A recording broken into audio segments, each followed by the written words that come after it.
All right, welcome on in everyone to this episode of First CSP, the channel dedicated to bringing you the first council shoulder patch issued from each council in Scouting America, both past and present. Today we're going to add to our list of CSPs with known reproductions as we take a look at Olympic Area 605 out of Washington. The council was created in 1956 when they took the Chief Seattle Council and split it into two parts.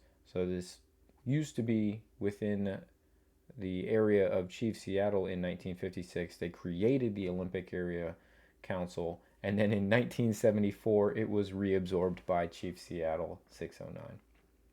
They have exactly one first issue. Again, most of those first issues coming between 1970 and 72, and then it was absorbed in 74. There was not a lot of time for them to produce a number of patches, so they only produced one, and it was one of those that the national office decided later to do several reproductions to have those patches out there for. I guess this was done, those reproductions were done for collectors.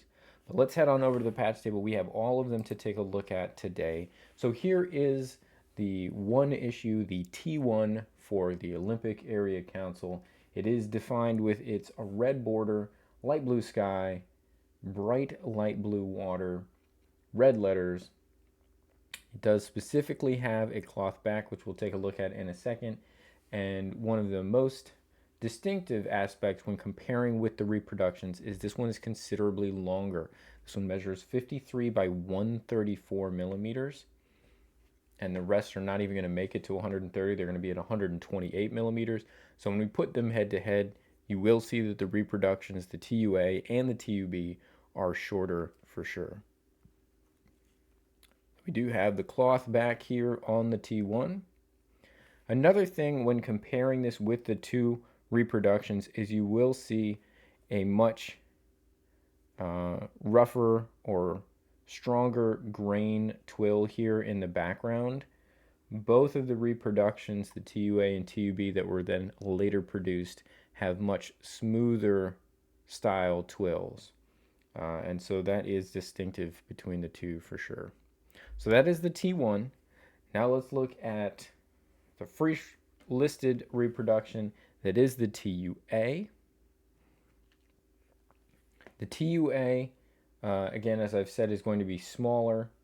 In general, these are fairly decent reproductions. You'll find slight distinctions, as I've said, in the twill, slight distinctions in the letter text. When looking at the stitching of the font, they do look different. And then most distinctly, the size. This one is going to be several millimeters shorter left to right. Sorry, hit the camera there. Left to right than when comparing it with the T1. Now, the TUA is the easiest because it is a plastic bag to identify. Obviously, this was sold in the Scout Shop for $4. Was an official reproduction from the national office. It was sold in Scout offices. So I'll put this towards the bottom. Let's get the T1 back up here towards the top. And if we can kind of line up their left edges, you can see that we do have quite a bit more length on the original T1. Also, this allows us to look at the distinction between the twill patterns. Both the TUA and TUB were lighter, in my opinion, when you look at the twill. Because the stitching is a bit stronger on the Olympic Area Council on the T1, it also looks darker red. I think part of that's just this is kind of thinner text. It's not actually a true distinction in the color so much, but it does appear much bolder on the original T1. Let's get the TUB, which is the one that might be a little bit more deceptive. Again, here you can see the twill is much more pronounced as far as the grain of the twill in the T1 original. The TUB, again, it's going to look much smoother. It does look a bit more pale to me when comparing the two. The one challenge about the TUB is it is also a cloth back. Now, you will note, I think it's true, it certainly was true on the TUA, which is a plastic back, but it does use clear lock stitching. The TUB also uses clear lock stitching, whereas obviously you can see the original T1 is using red lock stitching to attach the border. So it does make it, if you can get a picture of the back, easier to make those distinctions.